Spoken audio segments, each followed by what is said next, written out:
आज का वचन जो परमेश्वर ने दिया वो ये है, ट्रस्टिंग इन गॉड, परमेश्वर पर भरोसा, विश्वास। आज के समय में हम लोगों को डर लगता है अपने भविष्य को देख के, अपने प्रोफेशन को देख के, अपनी ज़िंदगियों को देख के, अपने परिवारों को देखकर। क्यों? क्योंकि हमारा जो विश्वास है परमेश्वर में कम होता जा रहा है और साइंस पे, गूगल्स पे, इंटरनेट पे, इन चीज़ों पर विश्वास बढ़ता जा रहा है। जो लोग परमेश्वर से प्रेम करते हैं वे उसके वचनों पर विश्वास करते हैं, और हम भी जो भी ये वचन देते हैं सिर्फ और सिर्फ बाइबल से के वचनों से ही देते हैं, क्योंकि यदि हम अपने पास से उसको कुछ मॉडिफाई करके देंगे तो हमारे अपने वचन होंगे, वो परमेश्वर के वचन नहीं होंगे। भजन सही जो हम देखते हैं, रोमियो उसका 10 बाब उसकी 11वीं आयत, कि जो कोई उस पर विश्वास करेगा वो लज्जित नहीं होगा। जो भी परमेश्वर पर विश्वास करेगा उसको लज्जित नहीं होगा। हमारे प्रार्थना में हस्बैंड और वाइफ्स आते हैं जिनका कि परमेश्वर पर बहुत विश्वास है, और उस बहन की दोनों ब्रेस्ट पर बहुत मोटी मोटी गांठें हो गई, लेकिन उनका ये विश्वास था कि प्रार्थना जब हम लोग करेंगे तो परमेश्वर हमारे को चंगाई देगा। और ऐसे ही हुआ, जब हम लोगों ने मिलकर प्रार्थना करी और उन्होंने सुबह जाकर जब देखा तो उनके ब्रेस्ट के ऊपर जो गांठें थी वो नहीं थी, और उनका विश्वास परमेश्वर में इतना बड़ा कि आज वो लोग स्वयं लोगों के लिए प्रार्थना करते हैं और परमेश्वर उनकी प्रार्थना के द्वारा लोगों को चंगाई दे रहा है, लोगों के जीवन में कार्य कर रहा है। भजन संहिता 37 के 5 में लिखा है, अपने मार्ग की चिंता योब पर छोड़ दे और उस पर भरोसा रख और वो ही पूरा करेगा। हमारा परमेश्वर एक जीवित परमेश्वर है, हमारा परमेश्वर जवाब देने वाला परमेश्वर है।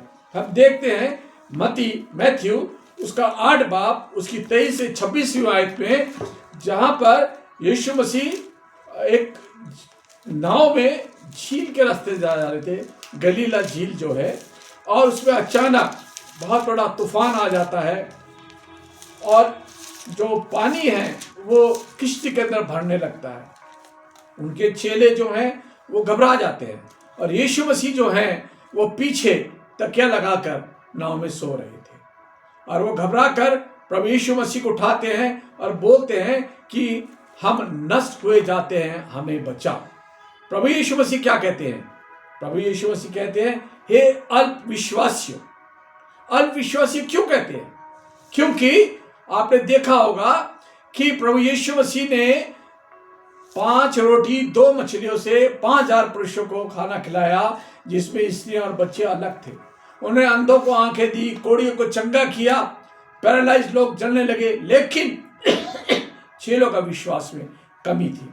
आज हमारे परिस्थितियों में भी हम देखते हैं, जब हम पर कोई समस्या आती है, प्रॉब्लम्स आती है, तो हमारा विश्वास टूट जाता है। लेकिन उस समय में हमारा विश्वास नहीं टूटना चाहिए कि परमेश्वर हमारे साथ है। जब हम परमेश्वर से प्रार्थना करेंगे, परमेश्वर हमारी प्रार्थना को जवाब देगा, हमारी परिस्थितियों में उनको डांटेगा और आप देखेंगे कि आपके जीवन में शांति आ चुकी है। विश्वास जब कम होता है तो हम लोग डरते हैं, लेकिन जैसा जैसा हमारा विश्वास बढ़ता जाता है हम लोग निडर हो जाते हैं। देखते हैं हम उत्पत्ति जेनेसिस के चैप्टर 22 में हम अब्राहम का जिक्र करते हैं। अब्राहम जो है जब 100 वर्ष का हुआ तो उसको एक पुत्र उत्पन्न हुआ, और जब पुत्र बड़ा हुआ तो यहोवा ने अब्राहम से बोला कि अपने बेटे की होम बलि मुझे चढ़ा। यदि मैं होता और आप होते तो जिसका इतने समय के बाद पुत्र उत्पन्न होता तो क्या वो बात मानता? लेकिन अब्राहम जो है उसका परमेश्वर पर विश्वास था, अटूट विश्वास था। उसने ना अपनी पत्नी से बताया, ना अपने सेवकों को बताया, और अपने बेटे को लेकर चल दिया। और जैसे ही वो पहाड़ के पास गया तो उसने अपने सेवकों से क्या कहा कि तुम यहां रहकर इंतजार करो, हम यानी कि ये लड़का इसहाक और मैं जाकर परमेश्वर को दंडवत करके आते हैं। जब वो थोड़ा आगे बढ़े तो उसका बेटा पूछता है, पापा लकड़ी भी हमारे पास है, आग भी हमारे साथ है, तो होम बलि के लिए भेड़ कहाँ है? तो क्या क्या जवाब देता है कि परमेश्वर भेड़ का इंतजाम करेगा। और ऐसा ही हुआ। जब वो होम बलि देने लगा अपने बच्चे का, तो परमेश्वर ने एक मेंढा दिखाया और उसको सेक्रीफाइस करने के लिए कहा। और इसका आज्ञा मानने पर परमेश्वर ने उसको बहुतायत से आशीष दी और कहा कि तेरा जनरेशन जो है तारेगण के समान हो जाएगा। हम देखते हैं डैनियल, उसका छठा बाप, उसकी 11वीं आयत, 19वीं और 22वीं आयत में जो राजा दारा था वो डैनियल को बहुत ज्यादा प्यार करता था, जबकि डैनियल एक यहूदी था, लेकिन वो परमेश्वर का भय मानता था और उसमें बहुत ज्यादा ज्ञान था। इस वजह से परमेश्वर उसको, जो दारा है, उसको बहुत ज्यादा लाइक करता था। लेकिन उसके जो सहयोगी थे वो उससे चिढ़ते थे और उनको ये पता था कि ये परमेश्वर का जो दास है वो तीनों टाइम घुटने टेक कर अपने परमेश्वर की स्तुति आराधना करता है। इसलिए उन्होंने एक षड्यंत्र रचा और राजा के पास गए और राजा से बोला कि 30 दिन तक हे राजा, तुझे छोड़कर कोई भी आदमी मनुष्य या देवता की पूजा नहीं करेगा। यदि वह पूजा करता है तो उसको शेरों की मान में डाल दिया जाए। ऐसा उन्होंने क्यों कहा? क्योंकि उनका संपूर्ण विश्वास था कि डैनियल जो है वो अपने परमेश्वर की आराधना करेगा और इस बात को नहीं मानेगा। और ऐसे ही हुआ। उन्होंने जाके राजा से शिकायत की कि राजा, वो तो अपने परमेश्वर की स्तुति आराधना करता है और आपके बनाई हुई देवता के आगे तो सिजदा नहीं करता। तो राजा को आप अपनी आज्ञा के अनुसार उसको शेरों की मान में डालना पड़ा। लेकिन राजा क्योंकि उससे बहुत ज्यादा प्यार करता था, तो सवेरे उठकर ही हम देखते हैं डैनियल का 6 बाप उसकी 20वीं आयत में कि वो जाकर पूछता है कि जिस परमेश्वर की तू उपासना करता था, क्या उसने तुझे शेरों के मान में बचाया? तो डैनियल क्या जवाब देता है कि परमेश्वर ने अपना स्वर्गदूत भेजकर शेरों के मुंह को बंद कर दिया और जब उसको बाहर निकाला गया तो उसके शरीर पर कोई घाव नहीं था, कोई शेरों के पंजों का निशान नहीं था। नतीजा, परमेश्वर पर विश्वास करने का नतीजा क्या हुआ? डैनियल 6 बाप उसकी 26वीं आयत में राजा ने यह हुक्म दिया कि डैनियल के ईश्वर की उपासना की जाए, क्योंकि वह जीवित और युगानुग तक रहने वाला परमेश्वर है। हम देखते हैं सुसेना की कहानी, जो कि डैनियल की पुस्तक 13 बाप उसकी 35वीं आयत में है। सुसेना जो कि एक बहुत ही खूबसूरत, सुडोल, परमेश्वर का भय मानने वाली स्त्री थी और वो वाटिका में जाके जब नहाती थी तो नहाते समय वो एक बार अपना तेल और इत्र भूल आई। उसने अपने दासियों को भेजा। वहां पर 2 मजिस्ट्रेट छिपकर उसको देख रहे थे और वो उसके पास आए और कहने लगे कि हमारे से तू संबंध बना, यदि तूने संबंध नहीं बनाए तो हम जो है तेरे को बदनाम करेंगे। और उस समय ऐसी स्त्रियों को पथराव करके मार दिया जाता था। और वो क्योंकि वो परमेश्वर का भय रखती थी, उसने उनकी बात को नहीं माना और सभा बुलाई गई जहां लोगों ने हाथों में पत्थर ले रखे थे, उसका पति भी, उसके बच्चे भी, उसके माता पिता भी। लेकिन वो क्या कर रही थी? उसकी निगाह जो थी वो परमेश्वर की ओर थी। वो परमेश्वर की ओर देख रही थी और रो रही थी। उसके विश्वास था उसे कि मेरा परमेश्वर मेरा जवाब देगा। और ऐसे ही हुआ। परमेश्वर ने डैनियल को भेजा और डैनियल ने जब न्याय किया तो उन दोनों मजिस्ट्रेटों को लोगों ने पत्थर मार के मार दिया, क्योंकि उसका विश्वास था। ऐसा विश्वास हमारा भी परमेश्वर के ऊपर होना चाहिए। हम देखते हैं मरकुस 5 बाब 27-34 आयत में एक स्त्री जिसको 12 वर्ष से लहू बहने की बीमारी थी, उन्हें बहुत से डॉक्टरों से अपना इलाज करा लिया था। उस समय में जो है जाने की व्यवस्था भी पूरी नहीं थी, लोग बाग खच्चरों पे या गधों पे ट्रैवलिंग किया करते थे, लेकिन उसको ये विश्वास था कि मैं प्रभु यीशु मसीह के वस्त्र को छू लूंगी तो मैं चंगी हो जाऊंगी। और ऐसा ही हुआ। जब उसने परमेश्वर के वस्त्र को छुआ तो उसी समय उसका लहू बहना बंद हो गया। यह है विश्वास का नतीजा। ऐसे ही जब हम लोग लंबी बीमारी से परेशान हो जाते हैं या हमारा विश्वास टूट जाता है, उस समय में यदि विश्वासी लोग ऐसे लोगों को परमेश्वर के चरणों में लेके जाएं, जहाँ स्तुति आराधनाएं होती हैं और उनका विश्वास परमेश्वर पर बढ़े, तो वो हर बीमारी से छुटकारा पा सकते हैं। हम देखते हैं कि बेटा जरा पढ़ना डैनियल 3 बाब उसकी 12 से 15 आयत तक। डैनियल 3 बाब उसकी 12 से 15 आयत।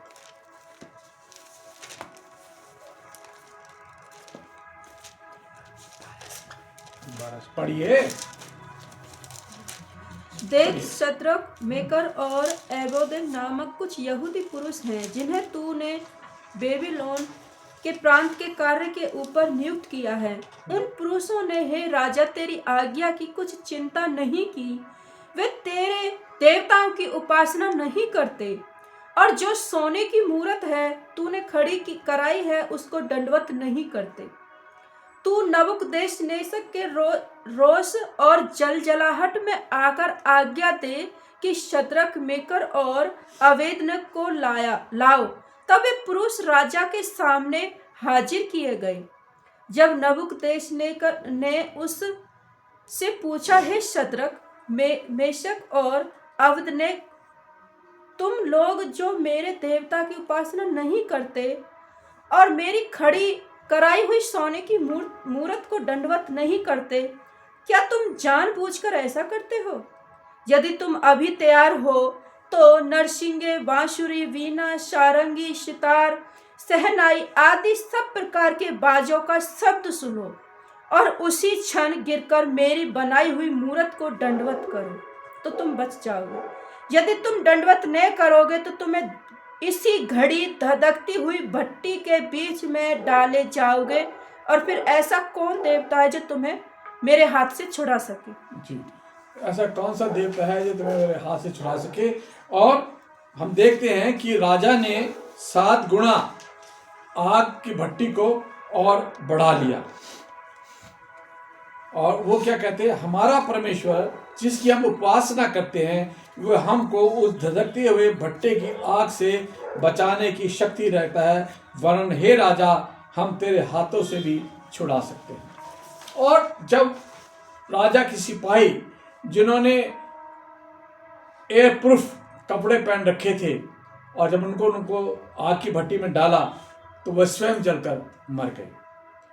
और राजा क्या देखता है कि मैंने तो 3 आदमी डाले थे मगर वहां तो 4 आदमी हैं और उनके बीच में जो चौथा पुरुष है वो ईश्वर के पुत्र के सदृश्य दिखता है।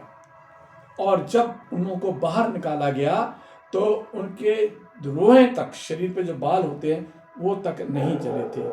ये है परमेश्वर पर विश्वास करने का सामर्थ, शक्ति। एक चिली देश में आपने देखा सुना होगा कि 5 अगस्त 2010 को जो कॉपर और गोल्ड की खान थी उसमें 700 मीटर नीचे, मतलब 2300 फुट नीचे 33 आदमी दब गए।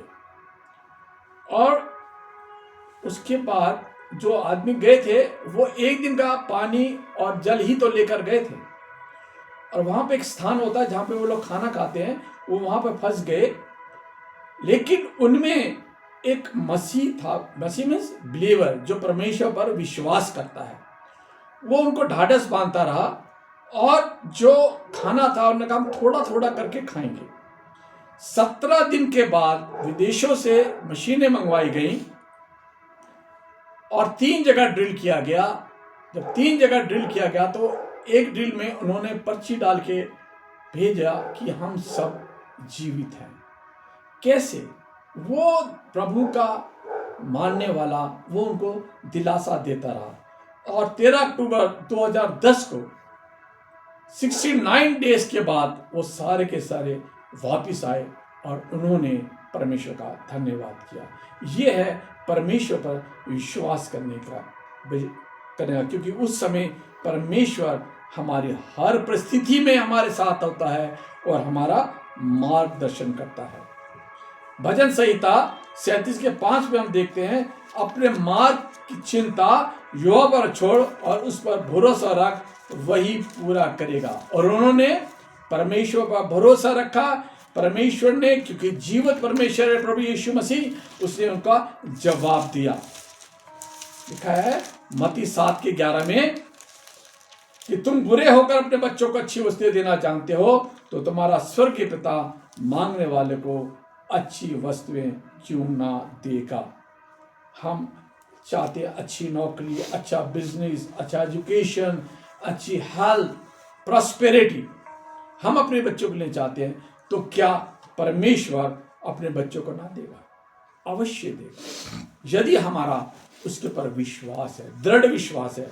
क्योंकि हम देखते हैं दूसरा राजा उसका 19 बाब में अश्शूर का राजा जो छोटे छोटे देशों को अपने अंदर कर रहा था, और वो उसने हिजकिय्याह के पास भी संदेश भेजा कि मेरी प्रभुता स्वीकार कर ले। लेकिन हिजकिय्याह जो था वो परमेश्वर पर विश्वास करता था, उसकी स्तुति करता था, उसकी आराधना करता था। उसने उसके प्रस्ताव को ठुकरा दिया। उसने जो पत्र भेजा उसने पढ़ा, और पढ़ने के बाद परमेश्वर के मंदिर में गया और वेदी के ऊपर वो पत्र खोलकर रख दिया, क्योंकि उसका ये विश्वास था कि मेरा परमेश्वर मुझको बचाएगा। ठीक ऐसा ही हुआ। दूसरे दिन उसी रात को क्या हुआ, परमेश्वर के एक सरदूत ने निकलकर अश्शूरियों की छावनी में 1,85,000 फरिश्तियों को मार गिराया। और जब सुबह उन्हें उठकर देखा तो वहां पर क्या थे? शव पड़े थे। और राजा अपनी बची हुई सेना को लेकर भाग गया। ये है हमारी प्रार्थना भरोसा का नतीजा। क्योंकि भजन संहिता 125 की 1 में क्या कहता है? जो यहोवा पर भरोसा रखते हैं वो सिय्योन पर्वत के समान है, जो टलता नहीं वरन सदा बना रहता है। यिर्मयाह 17 बाब उसकी 5 से 8 में लिखा है, श्रापित है वो पुरुष जो मनुष्य पर भरोसा रखता है और जो उस पर सहारा लेता है। धन्य है वो पुरुष जो यहोवा पर भरोसा रखता है, जिसने परमेश्वर को अपना आधार माना। हमें परमेश्वर को अपना आधार बनकर चलना है। क्योंकि 2 कुरिन्थियों उसके 5 बाब उसकी 7वीं आयत पे पौल कहते हैं कि हम रूप देखकर नहीं, हम विश्वास पर चलते हैं। तो मैं आप लोगों से यही अनुरोध करना चाहता हूं कि हमें प्रभु यीशु मसीह पर विश्वास करके आगे चलना है। जब हम परमेश्वर पर विश्वास करके चलेंगे, हम कोई सी भी परिस्थिति में हो, परमेश्वर हमारा को जवाब देगा, क्योंकि परमेश्वर हमारे साथ रहता है। हमें अगर प्रार्थना में अपना रखना है परमेश्वर के साथ, हम बीमार हैं, हमारे पास एजुकेशन नहीं है, हमारे पास जॉब नहीं है, हमारा रिश्ता टूटने को जा रहा है, हमें भरोसा रखें, परमेश्वर से प्रार्थना। अर्ध लोगों को हम क्षमा करना सीखे। अगर हम अर्ध क्षमा करते हैं, अर्ध क्षमा किया, वैसे तो माफ कर दिया, लेकिन हमारे दिमाग में वही पुरानी बातें आ रही हैं, वही हम सोच रहे हैं, तो हमने क्षमा कहाँ किया? तो प्रभु कहता है अर्ध क्षमा अगर आप करोगे तो आपको चंगाई नहीं मिलेगी। तो हम परमेश्वर से ये प्रार्थना करें कि परमेश्वर हमारे को वो हिम्मत और सामर्थ्य दे कि हम लोगों को क्षमा कर सकें और परमेश्वर पर विश्वास कर सकें, सच्चे और पूर्ण विश्वास से उसके पास आ सकें। सारी महिमा, सारा आदर हम प्रभु यीशु नासरी को देते हैं। यीशु के नाम से मांगते हैं, आमीन। आमीन। नहीं बेटा।